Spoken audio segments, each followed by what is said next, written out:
China और US के बीच में वो tariff war, tit for tat वो सब शुरू हो गया है। ऐसे में ग्लोबल सेटअप को कैसे देख रहे हैं आप? अनुज, बड़ी घातक सी चार्ट्स हैं ग्लोबल। और इसका मतलब ये नहीं कि अगर अमेरिका में मैं बहुत बड़ा करेक्शन होता देख रहा हूं तो इसका इमीडिएट मतलब है कि तुरंत की तुरंत निफ्टी भी उतना गिर जाएगा। उस पर हम बाद में आएंगे। एक बार चार्ट्स को देखते हैं, बड़ी रोचक चार्ट्स हैं। टीसीआर अगर हो सके तो आप कृपया इस चार्ट को दिखाइए, नैस्डैक की। मेरे स्क्रीन पर है। हाँ, देखिए ये जो टर्मिनल ट्रायंगल पैटर्न बन रहा है, इसके अंदर 1% संभावना होती है कि ऊपर तक ऊपर चलता चला जाए, और 99% संभावना ये है कि नैस्डैक करीब 20% गिर जाएगा तरीके से। तो अगर ये 20% का फॉल नैस्डैक में आता है, 17,000 तक का नैस्डैक हो जाएगा। इसीलिए आईटी स्टॉक्स में मंदी है, ये सोचना गलत होगा। आईटी स्टॉक्स की चार्ट सब तैयार है इंडिया में, नैस्डैक पे मत जाइए। सिमिलरली एसएनपी की भी चार्ट जो है, अब बड़े करेक्शन की तैयारी कर चुकी है। आप देखो, सेम टर्मिनल ट्रायंगल पैटर्न है। और सबसे ज्यादा खतरनाक चार्ट जो है, पीसीआर बने रही है। मैं एक चार्ट और दिखाना चाहूंगा। यूएस इंटरेस्ट रेट्स भी जो है, अब कूदने के लिए ऊपर तैयार है। ऊपर कूदने के लिए तैयार है। पता नहीं मार्केट इस बात की तैयारी कर चुका है कि ट्रम्प साहब बड़े कठोर निर्णय लेंगे आते के साथ, या कोई बड़ी ग्लोबल घटना हो जाएगी। ये आने वाला समय बताएगा। पर देखिए, ये हम अगर यूएस 10 ईयर बॉन्ड यील्ड की चार्ट्स में देख रहे हैं, 4.9 तक की हम उछाल की संभावना देख रहे हैं। और ये किसी भी दिन अचानक शुरू हो जाएगी आजकल में। अब और भी चार्ट्स हैं, पर मौखिक तौर पे उसे बताता हूं। वॉलेटिलिटी इंडेक्स भी वहां जंप मारने को रेडी है। और क्रूड की चार्ट जो सबसे घातक चार्ट है, कि क्रूड लगता नहीं 61-62 डॉलर की मंदी हो और ये $100 का आंकड़ा भी पार कर जाए शने शने 1.5-2 महीने में। बिटकॉइन में 35% का कोलैप्स नजर आता है। तो बिटकॉइन रिस्क ऑन का सबसे बड़ा इंडिकेटर है। ये प्योरेस्ट कमोडिटी है, इसमें कभी स्कैरसिटी नहीं होती।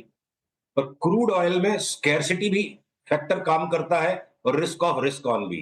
तो अगर कोई स्कैरसिटी ड्रिवन बड़ी पुश आएगी क्रूड में, बाकी ग्लोबल मार्केट का सेंटीमेंट बाकी जो चार्ट्स में बता चुका हूं उससे खराब लगता है। तो क्या पता, मैं अनुमान लगा रहा हूं सारे चार्ट्स को देख के, कि आने वाले दिनों में, अगले 4 से 6 सप्ताह में, कोई भयावह जियो पॉलिटिकल सिनारियो प्ले आउट कर जाए, साथ साथ में ट्रंप के आने के बाद जो एक युग ओके। परिवर्तन सा होगा। तो सुशील, इसमें एक चीज़ है, आपने नैस्डैक पर बड़ी गिरावट की बात की, तो उसमें क्या लीड करेगा? क्या एनवीडिया और टेस्ला लीड करेंगे उस गिरावट को, या बाकी के फैंग स्टॉक्स? देखिए, टेस्ला पे अनुज अपनी बात हुई थी 6 महीने पहले, कि ये डबल हो जाएगा यहां से। और अब टेस्ला के स्टॉक पे हमारी एक बहुत ही रोचक फोरकास्ट है कि आधे से ज्यादा हो जाएगा नीचे। मतलब 50% से ज्यादा गिर जाएगा, हो सकता है 70% गिरे। और कल एलॉन मस्क ने एक बड़ा रोचक सा ट्वीट कर दिया, शॉर्ट सेलर्स की जान जा रही है। एलॉन मस्क, मेरे को लगता है, सट्टा बहुत बढ़िया करता है। जैसे बिटकॉइन में और डोजी कॉइन में भी लास्ट 2-3 साल उनकी बड़ी टाइमली ट्वीट्स होती थी। तो ये जो शॉर्ट स्क्वीज का अंत आ रहा है टेस्ला में, और मुझे लगता है कि टेस्ला $100 के नीचे चला जाएगा, आज की तारीख में $400 के आसपास है। तो एक बहुत बड़ा कोलाहल मच सकता है ग्लोबल मार्केट्स में।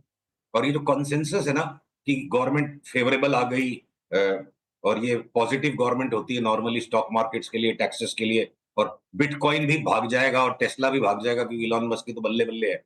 वो बल्ले बल्ले में सारी दुनिया लेगी, तो शाणे बेचेंगे। ऐसी चार्ट्स का सेटअप हमें लगता है। पर हम्म। उतनी एक्सट्रीम चार्ट्स इंडिया में नहीं है। हो सकता है इंडिया मार्केट एक वापस डीकपलिंग का नया दौर दिखा दे, कि एक माइनर करेक्शन ही दे और निफ्टी नया लो न बनाए। हो सकता है बैंक निफ्टी पिछले लो को एक बार रीटेस्ट करे मैक्सिमम। तो इंडिया के मार्केट्स और ग्लोबल मार्केट्स में कुछ डिस्कनेक्ट बन सकता है, ऐसी चार्ट्स में अभी संभावनाएं लगती है। चलिए, अब इंडियन मार्केट पे आ जाते हैं। सुशील, ये तो बड़ी बात हो गई। निफ्टी पर क्या बॉटम बना, और क्या अब हम वापस ऑल टाइम हाई पर जा रहे हैं? और बैंक निफ्टी यहाँ पर क्या व्यू बन रहा है?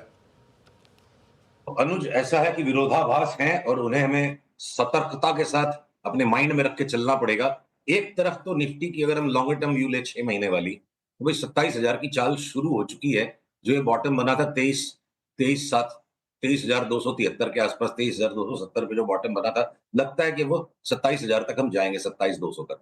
पर इस बीच में जो एक बार जो ये जो रैली हो गई है 1,500 करीब पॉइंट्स की, ये